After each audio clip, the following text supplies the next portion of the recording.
새누리당의 친박계 홍문종 전 사무총장, 홍문종 의원을 저희가 초대했습니다. 어서 오십시오. 네, 안녕하세요. 자, 김무성 대표가 먼저 나왔는데요, 여기. 예. 자, 지금까지의 성적표, 점수를 매기신다면 몇 점 좀 주시겠습니까? 저 대표께서 말씀하시길 이제 낙제를 겨우 면했다 이렇게 말씀을 하셨는데. 예. 제가 보기에는 뭐 잘한 점도 굉장히 많아요. 예. 어쨌든 하여간 우리 730 재보궐선거를 그래도 잘 이끄셨고. 아, 그랬죠, 참. 예, 그리고 이제 당의 기근간이 되는 조광특위라든가 아니면 혁신위원회라든가 이런 것들을 그 내용에 있어서는 좀 문제가 있다고 이 말씀도 드리긴 했습니다만은 네. 그런 이제 당을 기본적으로 이렇게 포맷을 이렇게 잡아가는 그런 과정에 있어서 나름대로 역할을 했다. 이제 그런 생각을 하고 있고요. 네. 그런 면에서 굉장히 노심초사하고 고심을 많이 하는 행보를 제가 이제 좀 느낄 수 있었습니다. 예. 그런데 김무성 대표가 너무 서두르지 않았나? 주위 사람들이 김 대표 개인의 정치적인 스케줄을 고려해서 빨리 행보를 해야 된다라고 조언하지 않았나 싶다라고 말씀하셨던데, 네. 이제 그 개헌 말씀하신 거죠? 그렇습니다. 이제 제가 사무총장이 되고 또 지금 이제 상임위원장을 하고 있습니다만은 예.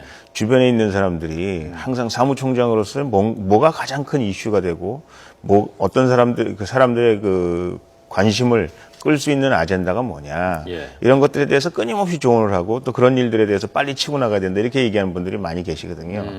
그러니까 김무성 대표도 제가 보니까 주변에 예. 약간은 너무 빨리 이 정치의 중심으로 떠올라야 된다. 그리고 정치인이라면 여의도에 있는 300명이 다 대통령 후보라고 얘기할 정도로 예. 모든 사람들의 로망이 대통령이라고 한다면 김무성 대표는 굉장히 가까이 있는 사람 중에 한 사람 아니겠습니까?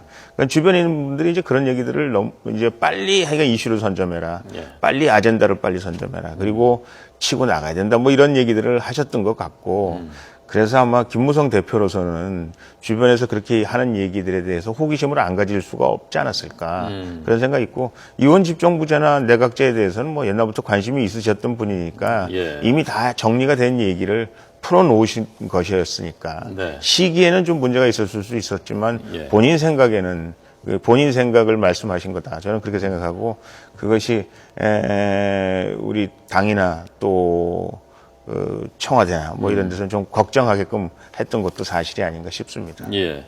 자, 이번 주 이제 수요일이죠? 수요일에 국회로 박근혜 대통령 오시고 거기서 여야 지도부를 만나게 되는데요.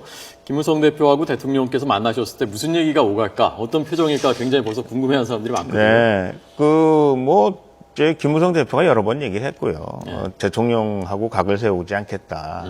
또 이제 개헌론 문제는 다시 얘기하지 않겠다. 이제 이런 말씀들을 하시지 않았어요. 그리고 이제 공무원 연금 문제에 관해서도 본인 이름으로 대표 발의하겠다. 이렇게 말씀을 하셨고요. 그래서 이제 지금은 굉장히 이슈가 이렇게 좁혀진 것 같아요. 이제 선전 프라이오리티가 이제 정해져서 제가 보기엔 대통령께서 말씀하시는 이 경제 문제, 민생 문제 참 어려우니까 이거 빨리 해결합시다 하는데 굉장히 많이 접근해 있는 것이 아닌가. 예. 그래서 제가 보기엔 굉장히 호의적으로 그날은 또 3번씩이나 만나신다니까 따로따로. 3번 어떻게 만나신 겁니까? 그 시정연설 전에? 시정연설 전에 이제 저희 당 지도부하고 한번 만나시고 정의화 의장을 비롯한 또 여야 지도부 한번 만나고 그 다음에 여야 지도부 만나고 이렇게 해서 3번 따로따로 이렇게 만나는 걸로 그렇게 저희가 알고 있습니다. 예. 그런데 아마 문희상 위원장 있지 않습니까? 그 자리에. 네네. 문희상 위원장이 개헌 얘기 할 거거든요. 제가 네. 보기에는 분명히. 네네. 그럼 어차피 대통령께서 뭔가 언급을 또 하셔야 될 것 같은데요. 네, 글쎄요, 뭐라고 언급을 하실런지 잘 모르겠습니다만, 문희상 의원도 이미 지상을 통해서 저희 당에서 지금 일어나고 있는 일들, 또 대통령께서 하신 말씀 이런 거 잘 알고 있기 때문에 모르겠습니다. 그날 거기서 이제 개헌 문제에 대해서 뭐라고 말씀하실지, 또 대통령께서 또 직접 연설을 통해서 뭐라고 말씀하실지 잘 모르겠습니다만은 제가 보기에는 문희상 의원이 먼저 꼭 얘기한다라는 그렇게는 생각하지 그렇게 안 하실 가능성도 있다. 저는 그렇게 생각합니다. 예, 어쨌건 대통령이나 김무성 대표는 그 자리에서 개헌 얘기를 하지 않을 것이다. 그리고 안 하는 게 좋겠다라는 생각이신 거죠? 아마 안 하실 것 같고요. 많이 연설을 하실 때 혹시 대통령께서 개헌 문제에 대해서 좀 정리를 해서 말씀하시지 않을까 하는 생각은 있긴 있습니다만은 아마 말씀 안 하시는 쪽에 아니면 아주 가볍게 저 짧은 시간을 할애해서 말씀하시고 지나가시지 않을까 하는 예. 생각을 하고 있습니다. 네. 최근에 그 세간의 관심사가요. 반기문 총장이 대선에 사실 좀 이릅니다. 지금 3년 남았거든요. 네, 대선이 네. 3년도 더 남았는데 이릅니다만은 어쨌건 이 얘기가 왜 나오기 시작한 것인가, 누가 이 얘기를 일부러 좀 하는 것이 아닌가 좀 궁금해하는 사람들도 있고요.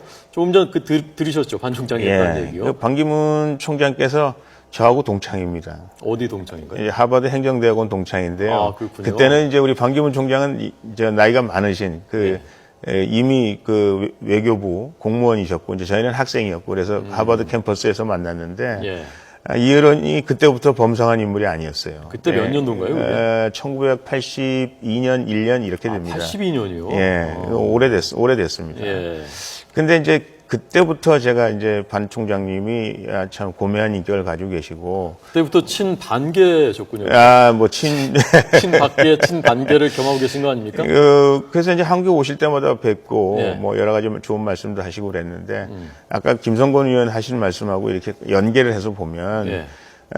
그때도 이제 이런 말씀 하셨어요. 내가 사무총장을 잘해야 된다. 그러니까 정치권에서 자꾸 나를 안 끌어들였으면 좋겠다. 이제 그런 말씀들을 하셨고 그때 뭐 대통령 얘기가 굉장히 많이 있었거든요. 예. 그래서 그때도 반기문 총장께서 그렇게 말씀을 하셨고. 그게 몇 년쯤입니까? 그 말씀. 뭐 대통령 선거 즈음해서죠. 그때도 오셨는데 예. 내가 이제 앞으로 총장을 한 번 더 해야 되겠다. 그리고 이제 총장을 한 번 더 해서 나라에 또 뭐 이런저런 일들을 하려고 그러니까 한국 정치계에서 나를 좀 이렇게 가만 놔뒀으면 좋겠다. 이제 이런 말씀을 하셨어요. 그리고 이제 되고 나서도 제가 이제 한국에 오신 다음에 한번 뵀는데 그때는 뭐 이제 사무총장 일에 아예 전념하시겠다는 말씀을 하셨고 아예 이 국내 정치하고는 완전히 좀 떨어져 있겠다 이제 이런 말씀들을 하셨거든요. 국회에도 오셨을 때 제가 이제 뵙고 예. 이제 그렇게 말씀을 드렸는데 아마 지금은 누가 만나도 아마 사무총장을 열심히 하시겠다는 말씀에 다른 말씀을 하시지 않을 것이다. 저는 그렇게 생각을 합니다. 예. 그러나 이제 문제는 뭐냐면 네. 이분이 총장이 임기가 끝난과 동시에 예. 그리고 대통령 선거가 앞에 다가오잖아요. 1년 남지 않습니까? 네. 그러면 지금 이제 그야말로 용쟁호투인데 많은 후보들 중에 반기문 후보가 지금 저 야당 후보를 지금 뭐 3배 정도 지금 뭐 앞서가고 있다면 그러게요. 얼마나 많은 정치인들이 군침을 흘리겠어요. 이분을 정치에 끌어들이기 위해서 뭐 별별 많은 일들을 하지 않을까. 저는 그런 생각을 하는데 저도 사실은 잘 모르겠습니다. 이분이 또 정치는 정치 나름대로의 또 그 싸움하는 방법이 있고 또 생존하는 방법이 있거든요. 이 국제 무대에서 아주 베테랑이시고 국제 무대에서 훌륭하신 분이시지만 과연 이 국내 정치 무대에서 그 높은 지지를 가지고 있다가 물거품처럼 사라진 분들이 많이 계시거든요. 그래서 저는 좀 걱정도 되고 과연 이분이 잘 할 수 있을까도 생각하고 또 그 많은 사람들과 이 생각하는 것처럼 또 이런 분이 오셔서 정말 대한민국 정치를 한번 또 그야말로 새로운 방향으로 한번 이끌어갈 수 있지 않을까 뭐 이런 생각도 하고 뭐 여러 가지 생각을 하고 있는데 저뿐만 아니라 많은 사람들이 그렇지 않을까 싶습니다. 예. 기대 반 우려 반이시군요. 의원님께서는요. 예. 뭐 상황에 따라서는 대선 후보가 될 수도 있다라고 보시는 거군요. 그러니까. 이제 하여간 제가 보기에는 이제 호사가들이 가만 안 있을 것이다. 또 정치권에 있는 사람들이 여야를 막론하고 예. 뭐 정권을 잡을 수 있다면 저희가 뭐 뭐든지 빌려올 수 있는 예. 그런 상황인데 이 좋은 제목을 국민적 여론과 지지가 좋은 이 반기문 총장을 예. 그냥 가만 안 놔둘 가능성이 충분히 없지 않아 있다 이렇게 생각합니다. 예.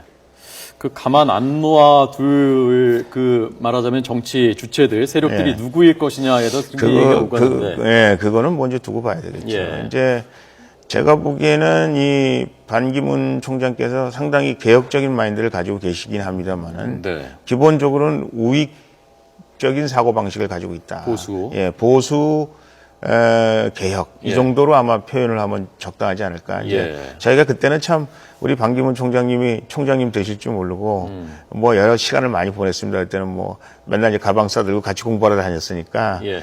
하여간 그랬는데 그 당시 저희가 느끼기에는 약간 보수적이면서 그러나 개혁 마인드를 가지고 있으신 분이다. 이제 그렇게 생각하고 있었거든요. 그래서 제가 보기에는 여도 야도 다 이 군침 흘릴 가능성이 있다. 저는 그렇게 생각하고 또 뭐 대선 때가 되면 또 무슨 또 여러 가지 세력들이 이합 집산을 할 가능성도 없잖아 있지 않습니까? 그때 아마 반기문 총장이 핵으로 예. 부상하지 않을까 하는 생각도 예. 있습니다.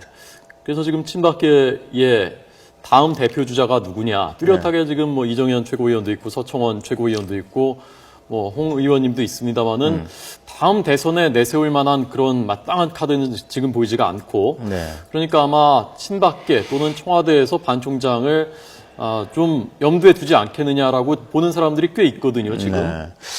뭐 모르겠습니다. 저희가 뭐 지금 모여서 무슨 회합을 한다든지 그런 일들을 위해서 또 어떤 사람은 구체적으로 이름을 거명하면서 그분에 대해서 뭐 우리가 어떻게 한번 뭐 의견을 모아보자 한다든지 예. 그런 일들이 지금 아직은 없습니다. 그리고 제가 보기에도 이 개헌론과 마찬가지로 지금 대통령 선거가 참 많이 남았잖아요. 1년 7개월밖에 안 됐어요. 대통령 되신 지가. 예. 그리고 제가 보기에는 대통령 선거를 본격적으로 거론해서 대통령을 당선시킬 후보를 고른다 해도 제가 보기에는 20대 총선은 지나야 아마 그 일이 구체적으로 진행이 되고 그 일이 구체적으로 그 카드가 만들어지고 후보가 떠올라지고 저는 그러리라고 생각을 합니다. 그래서 네. 뭐 정치하는 사람이 뭐 그 얘기가 완전히 수면 밑으로 가라앉을 수는 없지만 지금은 제가 보기에는 그냥 여론조사, 신문사나 뭐 방송사나 이런 데서 여론조사하고, 예. 뭐 기억하시죠? 옛날에 뭐 우리 고건 총리도 계셨고, 그야말로 여론이 엄청나게 뛰어 있다가 실질적으로 대선이 가까우면서 물거품처럼 그 여론이 지지가 떨어진 예. 뭐 이유도 잘 모르고 네. 또 원인도 잘 모르고 그랬던 경우가 많이 있는데 그래서 내가 보기에는 우리 반기문 총장도 지금 스탠스가 좋으신 것 같아요.